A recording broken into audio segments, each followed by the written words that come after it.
crossed over the rock wall, and Laine realized she had to cross a lot of marshes that were frozen, like they'd been in her dreams. Summer was ending and fall was encroaching, like a wounded animal. Things would freeze over and thaw, anger and sadness would thaw, and new starts would happen. New hopes would sprout. Her past seemed to form a complete circle now, like the symbol of a snake biting its own tail, or like that very long loop she used to walk near her place on Roman Hill. It was cold enough at that height to have patches of snow in June. Cuchulain and she had been walking for what felt like 30 minutes away from the barn when she saw what looked like the outskirts of a village.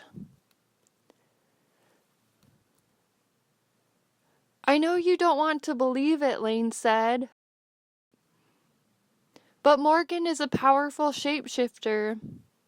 I've seen her transform from an old woman into a lovely maiden. We don't know what else she's capable of. You should apologize to her before it's too late."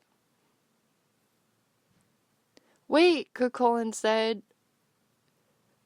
"What you're telling me is that I should apologize when I didn't do anything wrong?" He was standing off trail, knee-high in muck. Laine felt bad for him, in a way. He didn't realize that Morrigan always got her due. She appeared at his death as a black raven. The one thing Morrigan had in common with Laine was that they were both underestimated.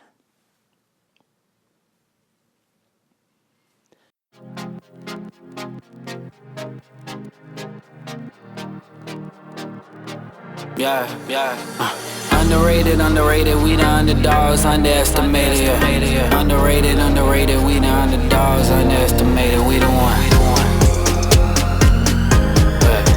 We the one. She wanted to be serious, but was feeling quite giddy at present. Like she needed to dance. She needed to find some way to express her strong emotions. The red dragonfly could bring a time of relief after a long period of trial and hardship. She's an eel in the forge, a wolf in the stampede, the lead heifer in the herd, Laine said. You know how everyone always says, it's the quiet ones you have to worry about. Yeah, right, Cuchulain said. You're crazy. How could she explain? Crazy was beautiful when it came to her dreams. It was her driving passions that made everything else make sense. It was her driving passions that nothing could stamp out. Maybe her story was arcane and hard to decipher, but she thought the right audience would appreciate it. She possessed a strange magic. Se davvero mi vuoi bene, senti la voce mia, sentimi un po'. Questo è il mio tempo e solo Dio sa quanto ho aspettato. Notti d'estate, giorni infiniti.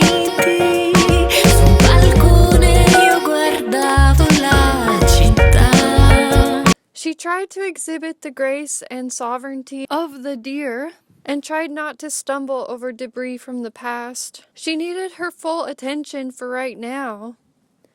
She knew she was supposed to be this version of herself. La luce soffusa di un lampione e all'improvviso eccoti qua.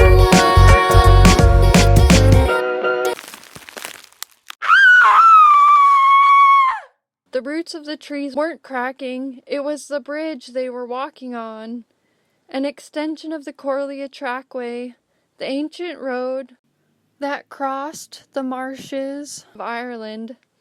and she was falling in through the marsh, and so was Cuchulain. The bird in her heart was being plucked, and an eel formed in her mind when she closed her eyes. Even though she had warned him not to underestimate Morrigan, Cuchulain was surprised by Morrigan's shape-shifting abilities. Laine was surprised herself, the way she completely transformed.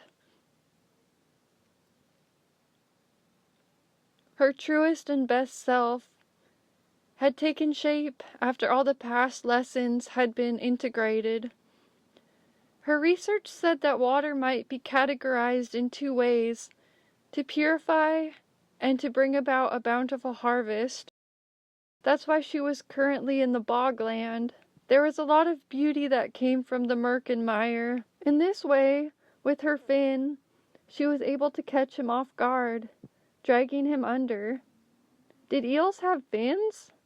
It was weird how all these experiences washed her up on the shore with a new body. With a deadly anger, she clamped down on the soft nipple of her assailant. He was now nameless, only a blob. She'd twist and turn with all her might, trying to twist around him like he was made of clay, giving him what they called in elementary school a titty twister. "Are you serious? You're such a kid," he said.